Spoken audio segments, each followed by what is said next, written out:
Greetings, everyone. Happy Monday night, February 5th, 2024. Look at us. The gang is all here. Anthony Broome here with Clayton Sayfie Chris Balas.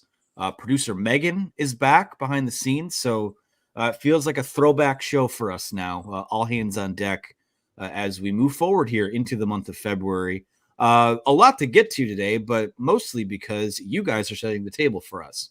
It's going to be mostly a strictly Q&A episode. We will talk about Sherrone Moore and football at the top of the show here. But first, fellas, welcome back. This is, I think, the first time the three of us have been on a show since maybe we previewed the Rose Bowl. I don't know. Does that sound right? Or did Addy? That's my fault. Yep. Well, we've had illnesses. We've had writing for the football magazine, the national championship book that's going out. So it's been exciting, fellas. But now, right, we're hitting a slow time here, right? Yeah. So there will be no, you know what? There will be no Big Ten basketball tournament to travel to this year, and unfortunately, no postseason NCAA tournament or NIT or any of that stuff. So, as William Flanagan posts over there, the basketball team is a disaster. Hard to disagree with that. Well, as Olivier Kamwa said, the season's not over till you lose your last game in college basketball. So, what if they win 5 games in 5 days? Not going to happen. But what if monkeys fly out of my butt? Well, yeah, then what? That's a great point. Thank you. And that could happen, obviously. Yeah. Stranger things have happened. So yeah. I'm not actually sure they have. But, it's great to be here on another Monday. Yeah, it is. And it feels like, really the last week or so, I can't speak for everyone, but I'm finally starting to get, maybe 6, 7, sometimes 8 hours of sleep each night, getting a little less busy, but not without questions and whatnot as we move into a new era of Michigan football. Obviously, last week, Chiron Moore's first week on the job. We'll talk about that here in a second, but I want to talk about our commemorative issue of the Wolverine magazine here. As you guys know, we were putting together not just putting together, really rounding up and finishing up production on a 148-page issue, full color glossy pages. We have a soft cover edition. We have hardbound books available. Head over to the WolverineOnDemand.com for that.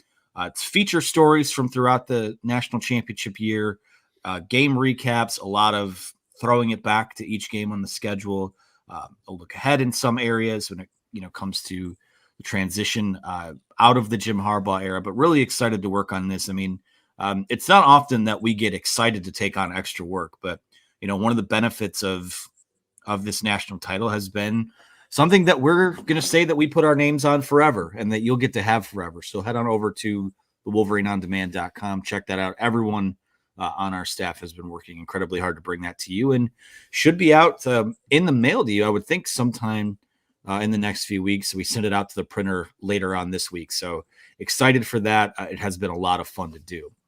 Well, let's move into the Chiron Moore era now. 1 week in the books, and a lot of it a holding pattern on some fronts in other areas. Obviously, they have an offensive coordinator now in Kurt Campbell. They've hired a special teams coordinator in J.B. Brown. Justin Tress moves into Ben Herbert's vacated role. But there's a lot of spots to still fill. I mean, we don't know who the heck the running backs coach is right now. Mike Hart hasn't been around. It's kind of been radio silent. They also did hire Steve Kasula for tight ends. That hasn't been made official just yet, but defensive side of the ball, need a defensive coordinator.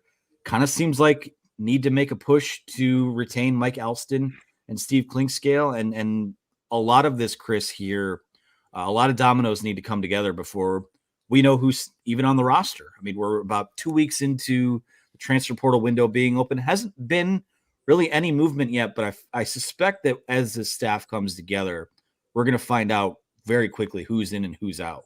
Yeah, and I would never say hired until it's actually officially announced, because we saw Jay Harbaugh was, somebody reported that he was officially going to Los Angeles with Jim Harbaugh, and sounds like he's changed course and might be going to Seattle now. So things change rapidly in these things. But one thing that's been constant with us, and that we reported a long time ago, was that Mike Alston is one of those guys that is going to have an opportunity with Jim Harbaugh, and he's going to have to decide, hey, Do I want to stay here? Am I going to be the DC or a co-DC, or what's going to happen? Am I going to get a raise? What's going on here? Or do I want to go at 55 years old and lay by the beach and get paid handsomely to coach and not have to recruit and be able to go home and have a great time just relaxing a little bit while coaching, actually a reasonable amount of time. So that's one that we've continued to watch. He had told his players as of last Thursday that he'd hoped to have a decision by the end of the day on last Thursday. We haven't heard anything definitive one way or another. It's been radio silent. Also silent, as we've noted, on Steve Klinkscale, and as we reported, he was not happy at one point, but he was still recruiting, as was Elston. But the longer it goes, guys, without wrapping these guys up, then the more concerns you get. And that's where we are today. You cannot afford to lose those two guys, fellas. If you lose those two guys, then you're talking about open season on the roster. You're talking about guys like Kenneth Grant and Mason Graham having lost their head coach, their strength coach, their position coach, their defensive coordinator. It would take a lot of money, I think, for them to stick around. And I don't know that Michigan's got it in the NIL. So for all those people that were saying that, hey, not having an NIL plan in place isn't a big deal and they're playing catch up and blah, blah, blah, blah, blah. Here's your worst case scenario. So let's hope it doesn't come to fruition. Yeah, that's where it gets complicated with the defensive coordinator hire too, because you would think that those two guys would be candidates and at least would want to be candidates for the job. But you also have to make the hire that you feel is best. If you're Sherrone Moore, but taking somebody from the outside could lead to one of their departures, or both of their departures, to the Chargers or somewhere else. So it gets really dicey. So the offensive staff is pretty much set. You're still kind of waiting on Mike Hart. He needs to be renewed to continue coaching at Michigan. His contract is up. So, and it has been silent on that front. But then the defensive side is completely in flux. Even the guys that are here, as we just mentioned, have decisions to make on what they're going to do next. So if you go with somebody from the outside like Joe Cullen, who is now also being courted by Mike McDonald with the Seattle Seahawks and others in the NFL as the defensive coordinator, then then it gets interesting what you do there. He's a defensive line coach, so could potentially take some off the plate of Mike Elston, or take over those duties if Mike Elston does leave. But we talked about it last week on the show, is Mike McDonald getting a head coaching job. Everybody's happy for him, but it does make it a little bit tougher because now there are all these coaches out there looking for guys to run this system, and even more that you're seeing across the NFL as well. So, it's going to be tough for Chiron Moore, but this is, because he's the offensive coordinator, I'm not as worried about the offense, but this defensive coordinator hire is one of the biggest things, if not the biggest thing he's going to do as Michigan's coach in the first couple of weeks. Here's what I don't understand, and I don't want to butt in here, AB, and take your time, but you had two ways that this was going to go. It was going to be Jim Harbaugh, or it was going to be Sherrone Moore, and we've known that for a long time, right? So I think you need to be proactive in both scenarios and say, okay, get these guys in a room when Jim is interviewing with the Chargers and say, look, what is it going to take to keep you guys here? You bring, you tell your players too, if they have NIL representatives or whatever, and your coaches, and you say, if Jim goes, we want to keep everybody together. What is it going to take to do that? And then you start working on that. So if and when Jim Harbaugh leaves, then you've got your plan in place and you aren't sitting there with all these question marks and kids taking to social media every time a position coach leaves or a strength coach. And, it's another kick in the nuts and they're complaining about it and saying, this one's a big blow.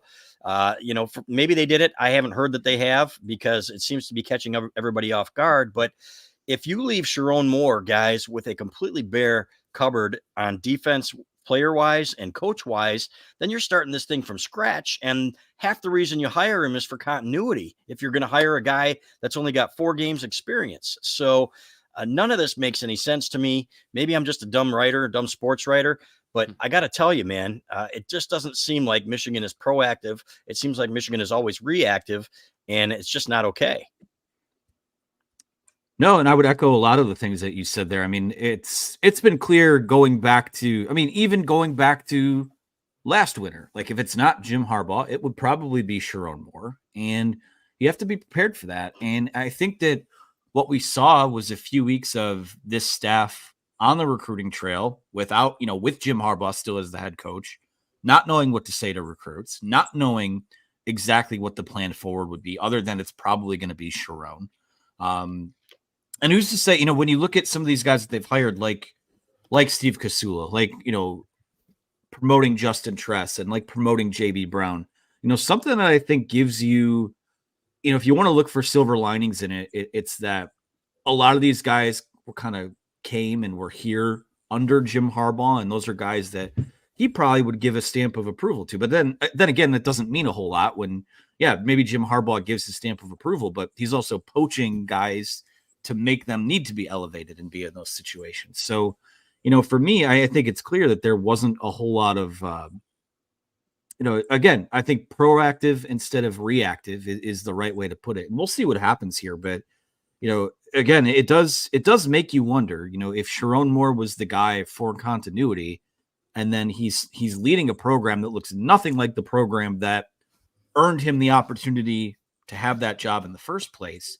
I mean, a lot of people, maybe they come down on Sherrone for that, but I do think that reflects upstairs and planning and things like that. So to me, I mean, you saved what, $7 million right off the bat by not having, by Jim Harbaugh leaving. That's what you have in the pool. Money and doing what you need to do to keep these guys happy to stick around shouldn't be much of an option here. And again, it's a unique situation too of the NFL is the NFL. And we talked about that recently as well, where it's the pinnacle of football. And if you're a guy like a Jesse Minter, like a Mike Elston, like whoever it may be that gets an opportunity to coach at that level, there's only 32 of those jobs, whether it be NFL defensive line coach, NFL defensive coordinator, offensive coordinator. There's only 32 of those in the league in that particular department. So it's just a little bit different. But man, oh man, I mean, when I've seen these transitions in the past from, you think Bob Stoops to Lincoln Riley, you think Urban Meyer to Ryan Day. It always seems like the cupboard is, we joke about third base, but that's a good spot to be. And right now, it feels like Sherrone is kind of standing at home plate with a 3-2 count instead of being on first base, second base, what have you. So we'll see what happens. Obviously, it's going to be a huge week. You don't want to feign a whole lot of fear or outrage or whatever it is, but that's where we're at right now. Things are still kind of, frenetic and up in the air as we have a $5 super chat here from Tim, who says, guys, I appreciate all your hard work. I have to say, go 49ers. Yeah. He's a moody, you know what? He's a moody guy. And I'm rooting for Jake. Yeah. I am Jake too, did his part in trying to make our team go to the Super Bowl. So we love Jake. And I hope Jake kills it, and I hope San Francisco wins for him, frankly. So that was a tough one for us Lions fans. Tim, thank you for rubbing that in with your $5. We are going to return your $5 and have some choice words for you. So not really. We love you, Tim. His show. We love you, Tim, very much. And tell Jake we said hi, and we are rooting for him. We do love Jake. Thank you so much for the comment here, Tim. Can I just say one thing too about what we were just talking about? The two examples you used, though, this is the challenge that Chiron Moore has: is Oklahoma. Bob Stoops retired.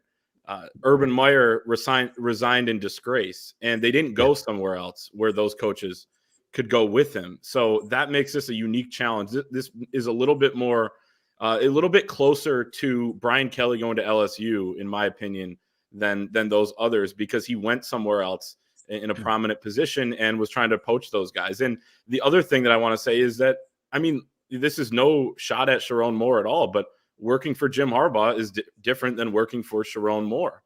We talked to somebody down in Houston close to the Villanova basketball program, and he was talking about the challenges that they've had since Jay Wright retired, and he actually retired. He's still around. I think he's a special advisor for the president there, but he was saying that, the assistant coaches that are under consideration, it's just different when you're being hired to work for Kyle Neptune than you are for Jay Wright. So it's just something that they're going to have to deal with. It's something that if you're Michigan's administration, you understood when you decided to hire a first-time head coach. I still think it was probably the right guy.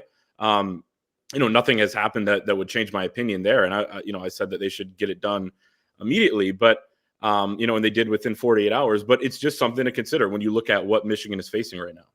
It is. And, the texts are coming in real time, and, in terms of, players and coaches. And I'm telling you, here's the thing, man, you can't afford, you've got to have a plan in place, right, guys, if you're doing this transition. And I'm not blaming Jim Harbaugh. I see somebody over here saying Harbaugh went from sugar to a real bitch. Now, Jim is not saying, hey, man, I want to stick it to Michigan. And if, you know what, Ben Herbert is getting offered 1.7 million at Michigan, I'm going to offer him 2 million just to spite them. What he's doing is saying, hey, I have a spot for you if things don't work out at Michigan, and if this is what you want.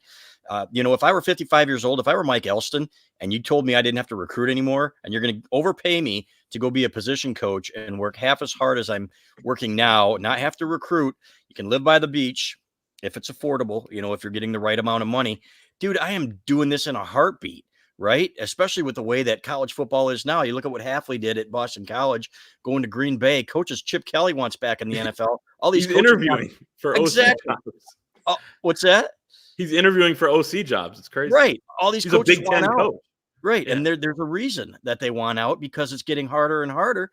So, but that's why, guys, that's why I can't stress enough that you had to have your ducks in a row here and set him up for success, because I'm telling you, if he loses the guys, that everybody's talking about and they're concerned about, the defensive linemen. I mean, if you lose Grant and Graham, if you lose Will Johnson, if you lose Colston Loveland, they're in trouble. I mean, next year you're looking at, a total rebuild. And that's exactly why you hired Sherrone Moore, frankly, to make sure that didn't happen. So I'm disappointed about that, but unfortunately not surprised. Yeah. And I guess one thing too is, just in case people come down on players for it, like, first off, again, it's a completely unique one-of-one situation where these guys have been part of Big Ten championship teams. They've been part of a national champion now. And, people, I know there are some people that say, well, whatever happened to loyalty and whatever happened to sticking through a commitment? These guys have won college football's biggest prize. I think from an individual standpoint, you can afford to be a little greedy if someone's offering you money. And that's just the college football that we're in right now. And that's incumbent upon donors at Michigan to step up and make the commitment. It's incumbent upon, we love our friends with the collectives, but it's incumbent upon those guys to have a plan and to have a pitch in place.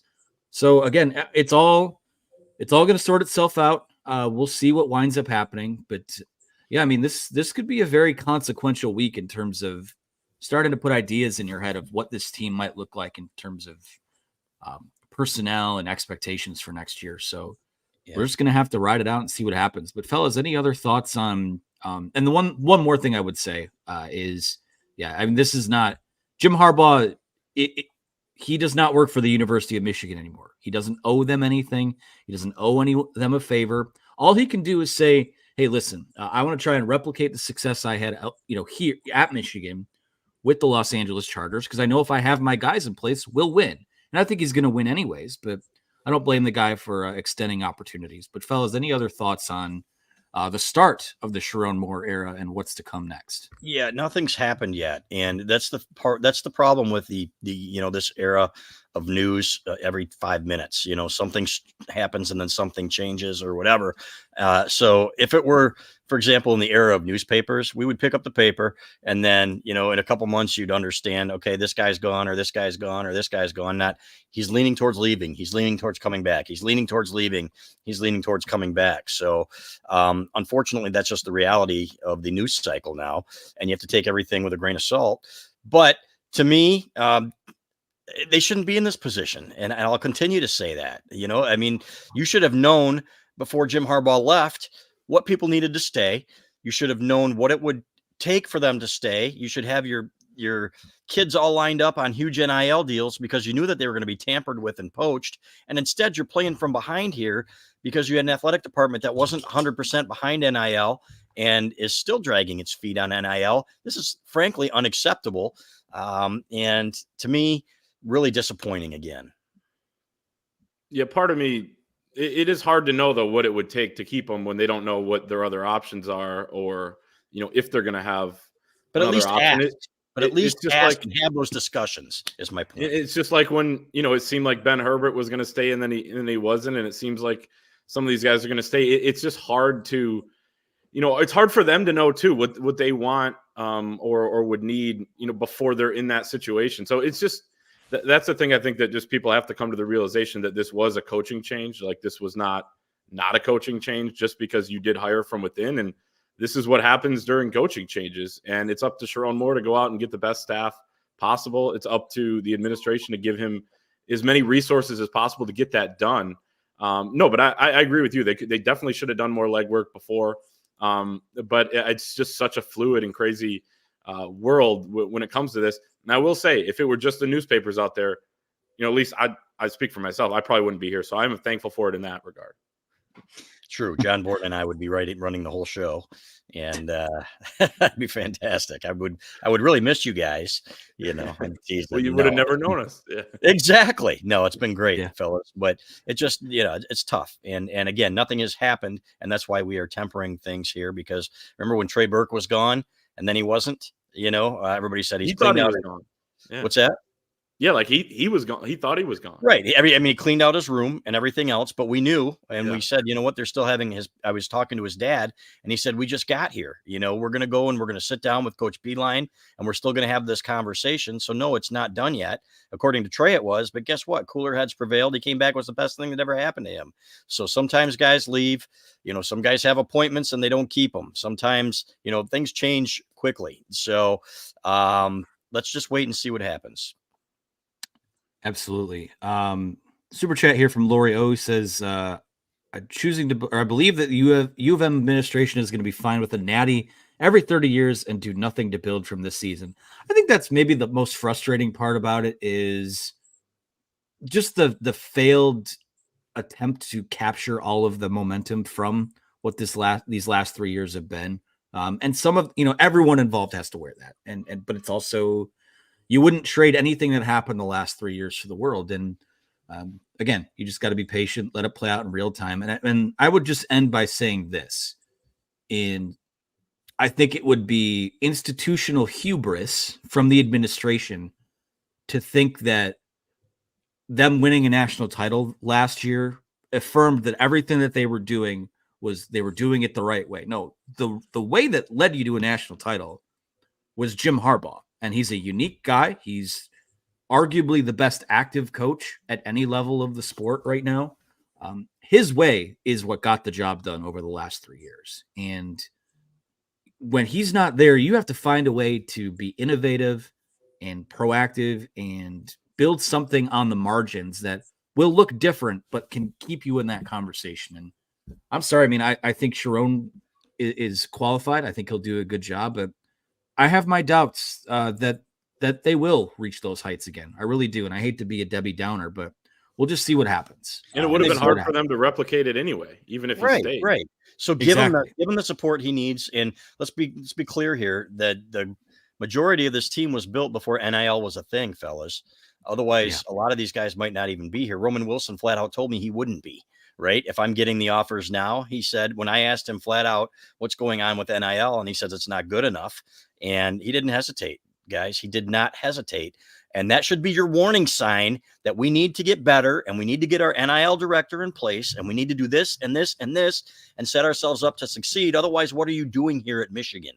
Okay. This is Michigan, for God's sake, right? That's the one thing that Brady Hoke really got right, is that you're supposed to have these high expectations. Your basketball program's not supposed to be last in the Big Ten. Your other programs aren't supposed to be sliding. You're supposed to give support to football and anything that you need instead of playing from behind and putting yourself in this situation. You owe it to the guys that you just hired here. And to me, it's just bizarre that people are standing by and watching this happen. Yeah, and I agree. And I would say that to speak to Lori's point, this predates the national championship. This isn't just national championship momentum. I think this is stuff that should have happened long ago, because afterwards, I don't know what exactly you could have done. You lost your head coach and most of your staff. That's just the nature. That was Jim Harbaugh's choice. I think they could have done more to try to keep him. I think we've made that, pretty clear. So I don't have to rehash all that. But I think a lot of this predates the national championship. And I love Chiron Moore, and I want to see him set up for success.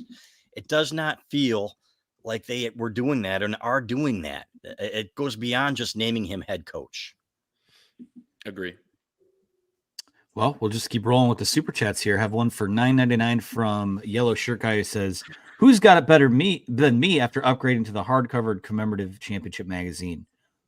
No one, as far as I'm concerned. Nobody. And I can promise you that I wrote a couple of my best pieces for that thing. So I felt really, really good about it. There's sometimes you write a column and you sit down and you say, all right, man, I got that one. That's going to go for $35 in the hardcover. So thank you for upgrading a Yellow Shirt Guy. And we appreciate it. We've sold a ton of these guys and gals. This is a collector's item. I've still got mine from the 1997 season. Hard to believe I'm that old, but I am. And this is one's that long ago. Really, really good. 20 something years, 26 years. Yeah. That's a pretty long time. True. Love the name Yellow Shirt Guy. Our Green says, is this overreaction Monday? No, it's not. And if he doesn't get the kind of support he needs, then you're going to see that. Sorry. And nobody to answer Yellow Shirt Guy's question. There you have it.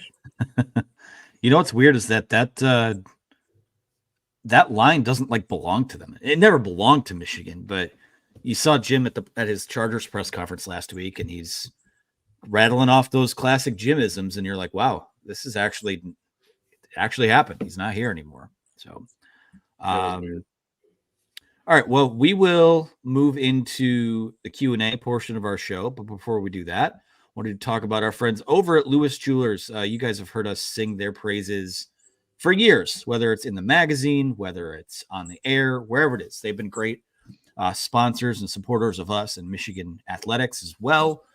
Their non-commissioned advisors down there will help you get what you need with no strings attached. They're not looking to take advantage of you. They're not looking to get you into a situation that you're not comfortable with. So get on down there to their location over at 300 South Maple Road in Ann Arbor. Check out the jewelry, the engagement rings, whatever you need. They've got you covered. So head to Lewis Jewelers there in Ann Arbor or at their website at lewisjewelers.com. Thank you guys so much for your continued support of our podcast. It's where Ann Arbor gets engaged, AB. It's where Ann Arbor gets engaged. That is where Ann Arbor gets engaged. So be the next person that does that with our friends over there. Let's start with questions, fellas. I mean, we're just going to kind of let them rip here over the next however long. Go to MKWY first. I want to respond to that one. Okay. Where is he? He's up there. We do it live. He called me an insufferable whiner. Sometimes, you know what? I'll say this. I'm not whining. You don't know the half of what we've heard from the people that we talk to. If I could tell you what I tell these guys on a daily basis after talking to people in the know, then you know what? You'd be like, wow, man, we need to change some things up. So that's, you know what? I'm just going to say that's not whining. This is basically telling you like it is. This is me telling you what I told you when they hired Juwan Howard, that this thing's probably going to continue to get worse and worse and worse until we get to this point where we're at today. I never thought they'd be bottom of the barrel in the Big Ten, but I thought the further and further away, and it has nothing to do with Juwan as a person or as an individual, but as somebody who had never coached a college program before, run a college program, put together a roster, that it was going to be tough. And here we are. So I was accused of whining then. How can you say that? He's Fab Five. He's Juwan Howard, blah, blah, blah, blah, blah, because we call him like we see him. That's not whining, buddy. That's just trying to tell you what we believe. And there have been plenty of times when we've said, hey, man, this thing's going to be really, really, really good. When John Beilein was hired, I said, man, this guy is going to hit. He's the Grand Slam hire. These guys will attest to that. These guys have been on my site for a long time. Maybe not Broome, but I know Clayton was when he was just a lad. So when, you know, there are different times that you say what's on your mind and say what you believe. Sometimes it's going to be good. Sometimes it's going to be bad. We are not going to pee on your leg and tell you it's raining, to quote Judge Judy, one of Jim Harbaugh's favorites. So anyway, I'm sorry you think so, MKWY, but we love you anyway. Not really. I just want to say I only laughed because I was not expecting that to pop up. So, well, I'm the one that called for it. You know what? I know. I just hadn't seen it. You got to respond to the good and the bad, right? I'm gonna quote Kindergarten Cop. Stop whining. It's not a tumor. Maybe it is a tumor. Sometimes it is a tumor. MK. Let's just keep going here. This is from Richard also Brooks. He says, Chris, but at Ward Manuel's press conference, he said that Michigan players are taken care of. He wouldn't lie to us, and clearly Roman must have lost his bank password. Michigan's players are taken care of. We've spoken to parents, and frankly, you get texts from several people close to the families that say, okay, I can tell you exactly what was said after Ben Herbert left in that room when those kids were sitting there talking amongst each other after Ben Herbert left, and said, okay, the price tag just went up because they are getting insane amounts of money. We talked to people in the collectives, who are hopeful that they can keep some of these kids, but they're going to need a lot more than the $6 million they've raised from Champions Circle, because one of the kids got $800,000 offer. Another kid, I can promise you, is considering after spring going back closer to home into what he thinks will be an offense more suited to his talents and abilities. And this is from family members and people who are directly involved. So no, Michigan's players are not all taken care of yet. Hopefully they continue to work at it. But again, the fact that Michigan is behind, if you see the Champions Circle collectives, their presentation, they had schools up there and their logos of who Michigan was trailing. Michigan was trailing the likes of Louisville. In the second tier, they were trailing the likes of Michigan State. They were in that third tier, which is frankly unacceptable, especially if you're trying to keep a team together and get your coach off to a really nice start. Yeah, and AB and I talked about this a little bit last week, but the price tag just went up is a great way to put it, because when you're playing for Jim Harbaugh and you have, maybe the best strength coach in the country who does an unbelievable job, the biggest weight room in the country, and, all these resources, you still have that, I guess. But, maybe you take a pay cut. And Andy Staples talked about that on his show after Nick Saban left Alabama and a bunch of guys went to the transfer portal, is they're not willing to take the pay cut anymore to play for Nick Saban or to play for Jim Harbaugh. And again, it's nothing against the guys that are still here coaching these guys, but it's just the fact of the matter. So that's kind of where they're at. So, I mean, if you were going to do this, and you would have think they would have wanted to be more prepared anyway, if Jim Harbaugh was still here, have better NIL. I mean, why wouldn't you want to, right? But the fact that, you could have lost him and then you ended up losing him and now you're not ready for it, I think is a major red flag.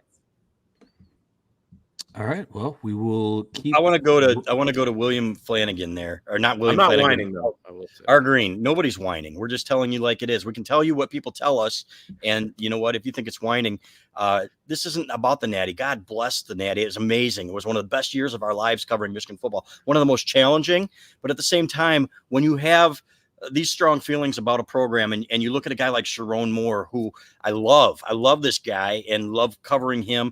Love who he is. You want to set him up for success.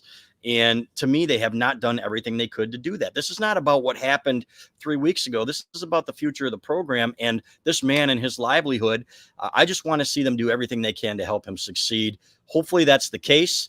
Nothing's happened yet, guys, that's really going to destroy this team or this culture. Yeah, you lost Ben Herbert. That was a tough one. Yes, we knew they were going to lose Jesse Minter, right? We knew that they were going to lose Jay Harbaugh. If you lose Klink and Mike Elston, and then you lose your entire defense, then you've got a rebuild. And that is exactly what you're trying to avoid here. This is about the future now that we're talking about. Yeah. Anyone else have a thought on our Greens? I'm relaxed. I am too. I'm relaxed. I'm as cool. Honestly, I haven't slept as good as I have the last week since last August. So I'm great. Yeah, 100%. I mean, I'm not losing sleep over it. We're just trying to tell it like it is, right? You've got to get your ducks in a row. You got to take this thing into the next era now. The past era is over. It's been fantastic. Now it's time for continued success here and keep this thing going. Yes, sir. Well, let me pull up some questions from the board here, because chat questions are still open to you as well, but a lot of people are just kind of arguing with each other. We'll let you guys figure that out. Sorry, it's probably my fault. I have too much whining. That's okay. Stop whining. Stop whining. Let's go to this is what happens when we do it live. So there's a lot of questions from Sasquatch in the thread on the board, and you guys, if you're on the board, you can see why I won't do some of them. Here's one I could read from him. Sasquatch asks, are you surprised by the news of Jay Harbaugh landing in Seattle instead of Los Angeles? He's not there yet, right? They're just saying that he's expected to. So it could be a negotiating ploy. If he goes there, he goes there. I'm not stunned. I think, sometimes you want to get out of your dad's shadow, and he's been with his dad every step of the way. You know that he loves Mike McDonald, and maybe you know what? Maybe it's just a better situation in Seattle than Los Angeles. It's not going to be because he and his dad aren't seeing eye to eye on anything or anything like that. So, but it could be a negotiating ploy or something. We'll see what happens. But love Jay Harbaugh as well, man. I wish him all the best, and had great conversations with him. I know he's going to be. He's one of the up and comers in the profession. Guy is a workhorse, great family guy. Hope he kills it. Yeah, I'm just surprised because it was reported that he was going to the Chargers, but it's not overly surprising in hindsight that he's going to go with Mike Macdonald. Maybe there's a more prominent role there with Mike Macdonald, who's trying to fill out his staff, than there would have been with Jim Harbaugh. And, I will say Jay has been, with his uncle John in Baltimore, and then he was at Oregon State as well for a short time. So he has had some time away from those guys. But yeah, I mean, people always kind of wondered at what point is he going to branch out. Now, I saw some Michigan fans say, and rightfully so, today, basically when that news came out, why couldn't he have branched off and just stayed at Michigan, without his dad now that he's gone? Because Jay Harbaugh is a fantastic coach. He did a great job with the special teams. He did a great job recruiting, and he did a great job at every single position that he coached throughout the way. Tight ends 2 times, running backs when he had to step in there, and safeties the last 2 years. So that's a big loss. You're going to find somebody else to replace him, and they already have with the special teams duties with JB Brown. But Jay Harbaugh is a great coach, and you can never have too many of those in the building. Yeah, I mean, Jay Harbaugh, to me, again, we're going to look back on this, and I think a lot of these guys, obviously, Mike Macdonald's already an NFL head coach. I think at one point, Jesse Minter, should he officially make the transition to the NFL, I think he's a future head coach. You've already got Jim Harbaugh. I think Jay Harbaugh is a future head coach somewhere. So I think we're going to look back over the league. We're going to look back on that staff, and and people kind of scoffed at it because Jim Harbaugh was prone to hyperbole at times, saying, "Oh, I think everyone on the staff will be a future head coach eventually." Don't be surprised if there's a bunch of, or at least 3 or 4 NFL head coaches that come from this era. I mean, that's on one hand, you get frustrated about the idea that you're losing these guys. But on the other hand, you're like, wow, you really did have something special too. And again, in time, we'll see what comes to pass in terms of who steps into those roles. But man, oh man, you think of all the talent that was on that coaching staff. And it's just the NFL is just a different beast and a different opportunity. And I'll keep saying that. I know there are a lot of Michigan fans that aren't necessarily NFL fans or college football fans that aren't necessarily NFL fans, but it is just it makes college football, in terms of the economics of the league and all the opportunities it affords you. I mean, it really does kind of make college football, especially in its current state, look like a Mickey Mouse operation. This one is from 99 TT player TT99. Who gets more wins this year, Michigan men's basketball or this fall's football team? Ask me when this roster is settled, because that's going to be a huge part of it. I don't know that this basketball team wins another game. These guys don't seem to like each other. They can't beat Rutgers at home. They give up 40 points in the second half. It's unbelievable to me where this thing has become, what it's become and where it's landed. It's funny. I talk to John Beeline every now and then, and obviously he roots for the team and for Juwan Howard. He and Juwan used to work together in some summers. And, there was a point where John Beeline wanted Juwan Howard to be his right-hand man. As a matter of fact, I don't think a lot of people knew that in Ann Arbor. And so to see this, and again, part of it is I didn't think, the timing was right. Juwan hadn't been a head coach before. Doesn't mean that he can't be a good coach or won't be a good coach in the future. I just thought it was premature. But to me, he's also not getting the support he needs. We talk about the NIL for football. How much do you think these guys in basketball are getting? Next to nothing. And we know, I can tell you what Boo Booey got at Northwestern is a hell of a lot more probably than Hunter Dickinson got at Michigan. What does that tell you? There's a reason that Hunter Dickinson left. So Hunter Dickinson left for a great opportunity.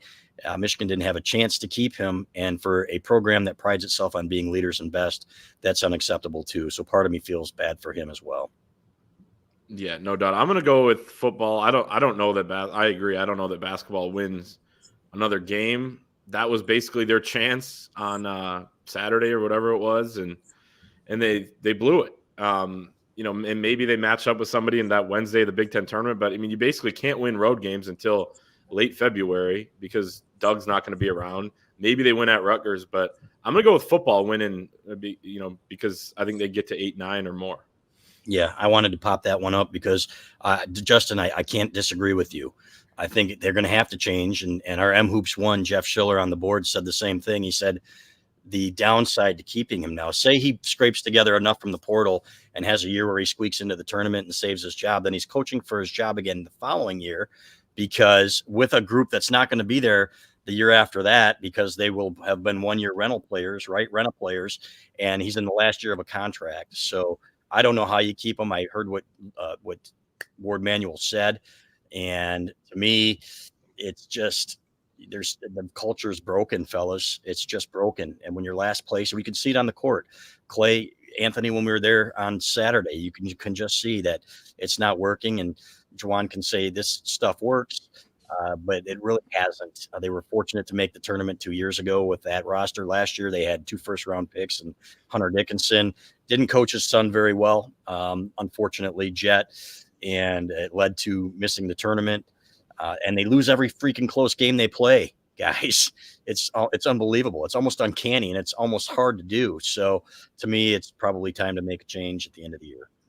They lose double-digit lead games that they should win. Like, yeah. It's all, and I said this Saturday, and I still feel this way about it. I've obviously this may be the 6th or 7th year I've been doing Michigan basketball in person. And I was there last year when there were 12 people there. When they lost to CMU, I was one of those 12 people. That's, at the time, maybe the worst loss I've ever seen in that building. I think Saturday was, maybe, all things considered, the most lifeless second half of basketball against it was bad. It was bad enough to where it's in that conversation for me in terms of the games I've seen live. And usually Saturday kind of felt like a turning point too, where typically Juwan, I think, is, you could say what you want about the guy, but he has always shielded his players from criticism. But Saturday night, the press conference that he did, and again, it's not like he was, I actually thought, the quotes look a lot different than I think the tone of it was in the press conference. I actually thought the press conference was maybe as forthright as he's ever been about the state of the program. But, when you get to this, I've seen enough as a fan of sports and covering sports to know that when you start essentially throwing players under the bus and saying, maybe I should play my walk-ons, and you start saying stuff like that in press conferences, that usually is a moment in time that precedes the end of that era coming shortly thereafter. And I don't know if that's going to be the case. Anyone who cites, I know for a fact, like Ward Manuel has said this publicly, like, well, if I would have caved to the mob in 2020 and fired Jim Harbaugh, look what would have happened. This isn't the same thing. Jim Harbaugh had success at Michigan, had a track record of success long before Michigan. And when those two meet at the end of the season, I'm sure like there was a plan that was sold on how they can get this back to where it needs to go. And if you're Juwan Howard, I don't know what the plan, like what do you sell in terms of what the fix is? Okay, so you flip your coaching staff. Great. Who are you going to bring in? Who's going to want to come here? Okay, roster's probably going to get flipped again. Who sticks around? Because in the here and now, with what we've talked about already with NIL and guys getting poached or guys being unhappy, anyone and everyone has a price tag on them now. So who sticks around? Like, what's the vision? Is it another year where it's just a patchwork? You go to the transfer portal. I just don't think there's a way out of this. I really don't. And it adds to kind of the somber tone that this Monday night show has taken. But I really do think that we should be in the twilight stages of all of this, because I don't think there's a path forward here. I just don't. Clay? Yeah, I would just say on the press conference, I've heard coaches throw their players under the bus much more than what Juwan Howard did. I actually thought it was quite refreshing in a way, that I agree with that, by the way. Yeah, I think the point that I agree with you on is that he never does that. So it was more telling, or it was more emphatic because he did it. Because he never, John Borton asked him last year after Kobe Buffkin went, 0 for 5 from 3 or something like that. He said, what do you tell Kobe after a shooting night like that? And he said, don't single anybody out. Please don't single anybody out. I mean, singling, but like we're just bringing up a stat. So to that, and I say that to say that's the extent to which, Juwan Howard never criticized a player. Now he's doing it a little bit more, and he's not singling people out. He's doing it as a group, which I think is the right way to do it. But yeah, I mean, I thought that was clearly, a change up from everything we've seen from Juwan Howard in the past. I think the players need to have more pride. I think they need to be coached better as well. And, he probably knows that to at some level. But yeah, it's just really bad right now. Well, think about this too. When we were talking to Terrace Reed right before that, he mentioned this. Now, mind you, Doug McDaniel can't play with this team on the road right now, given his academic suspension. But Doug, being essentially, the point guard, the quarterback of a team, is also one of the stronger voices in that room, telling Terrace Reed, "Man, we don't look together," and that's with road games, that's with home games. It's fractured, and I don't know how it gets fixed. And if they somehow find a way to dig themselves out of this and do so with hard work and getting back in the lab and figuring things out, then they will, you'll tip your hat to that. But right now it's just been a steady kind of, those first year 3 and year 4 was kind of like a slow drip. Now it's just like, you've completely bottomed out, and Saturday was rock bottom for them. So we'll see what happens. Let's take this one from Shane Johnson for $4.99. He says, "Apologize, Clayton, for being 41 minutes late, but wouldn't making the best decision to be made be Mike Elston and Steve Klinkscale as defensive coordinator, just to save 3 defensive first-round picks from the portal." Before we get to, I actually wanted to talk about this earlier. If the criteria is you want to keep that defensive system in place, you're getting down the board now where we're talking about, okay, Joe Cullen's name is in the mix. We haven't really heard any other names, but wouldn't you think the guys that are most familiar with this defensive system are the guys that you've already had? I think it's part of it. Yeah. But also it takes a knack. There's a special knack of calling plays and knowing things. And, there's no guarantee that just because you know a defense, you're going to be a great defensive coordinator. I think Elston could do it. I don't know enough about Klink. I know that Elston's been given an opportunity, right? At least part-time or interim at Notre Dame for a game, but he's been a position coach for a long time too. And it kind of seems like, when you get to that point, is there a reason for that? Did he want it that way? Or, it's hard to know. But to me, it's a conundrum because, you want the short-term matters, especially in the first year of an era like this and for momentum, right? In terms of recruiting and stuff like that. If you have another good year, say you go 9-3 and get into the playoff with these guys, then you're going to recruit better. And there's still a great feeling around your program. If you lose all these guys and you go 6-6 and you're starting from scratch as a first-time head coach, that's going to be a bitch. I'm sorry. That's just the reality of it. So it's a great question. What do you do? And right now, as we know for a fact that Klinkscale was told that, hey, this is the direction that we're going to go. At least initially, that's what he was told, was we want to get a big time DC. And we've heard the name Joe Cullen, and we've heard not very many other names, frankly, at this point. So could it be that they come back to these guys and they say, okay, you're going to be our co-DCs, and then you hope for the best? But part of it too, you have to rely on your head coach to make that decision. That's why he's paid the big bucks to make these decisions. And if he feels like these guys aren't ready and he needs to go out and get a great DC and that he's got that confidence in himself for the long run, then maybe you go that route. So it is not easy, guys. And that's exactly why these guys get millions and millions of dollars a year to make the tough decisions.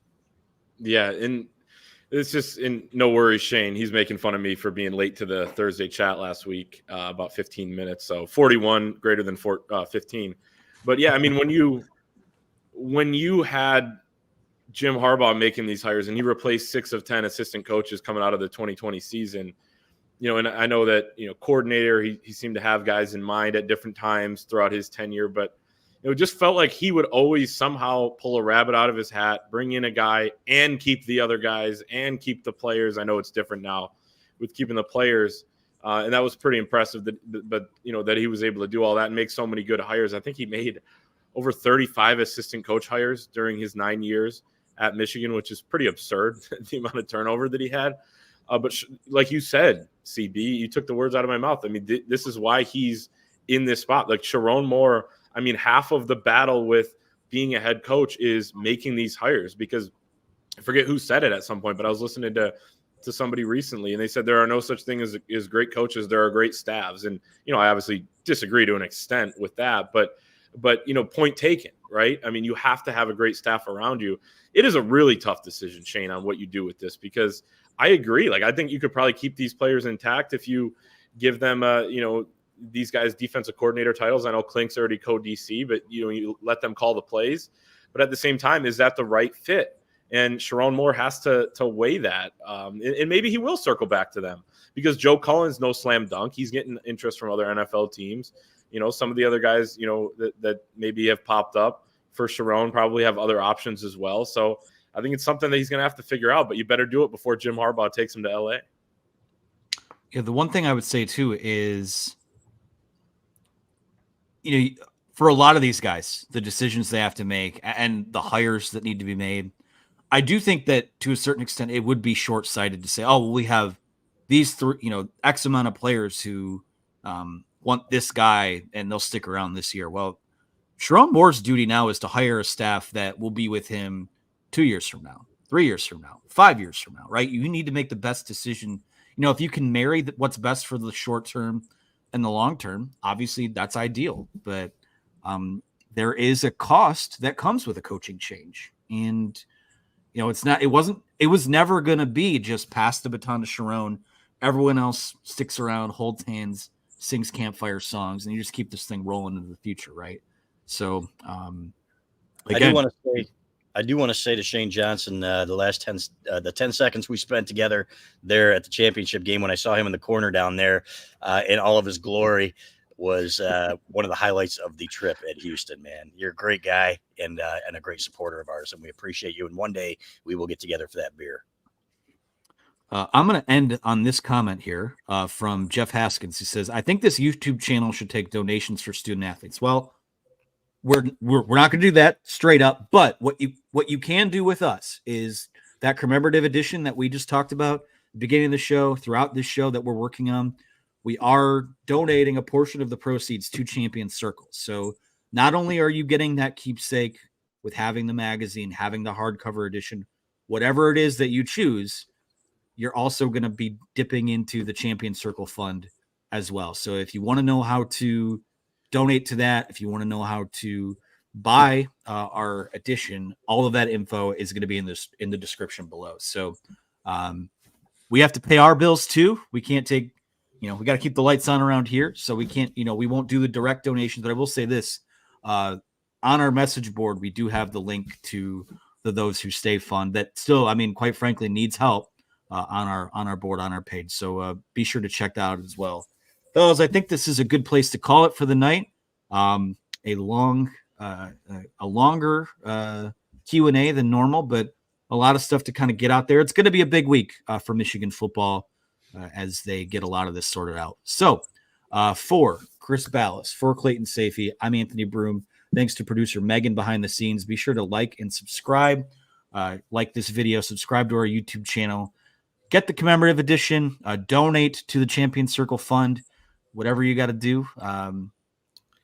Make and one more thing. If you want smoke blown up your ass, there are other places to go. So we will always tell it like it is and what we've heard and what we know. Thank you.